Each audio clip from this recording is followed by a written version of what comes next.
ሶስተኛው ፕራክቲስ ሬጉላርሊ በየቀኑ ተለማመዱ። የሚለማመድ እንኳን አንደኛው የባለፈው ችግሮች አሉ። ቪዲዮ ኤዲቲንግ አለ፣ ቪዲዮ ፕሮዳክሽን ፕላኒንግ አለ፣ ቪዲዮ ፕሮዲስ ከተደረገ በኋላ ፕሪ ፕሮዳክሽን አለ፣ ፖስት ፕሮዳክሽን አለ። እነዚህ አይነት ነገሮችን እናንተ ከመግባታችሁ በፊት የምትለማመዱት እንዴት ነው?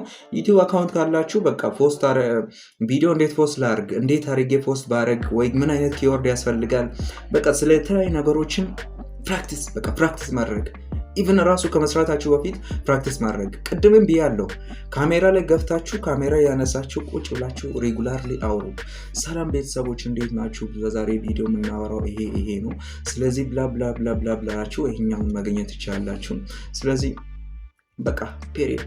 አሁን እኔ ማረገው እሱ ነው። እንግዲህ ፕራክቲስ ያረኩኝ ነው። ከጊዜ በኋላ ወሬ ሁሉ ይቀየራል። እውነት ለመንገር ወሬ ሁሉ ይቀየራል።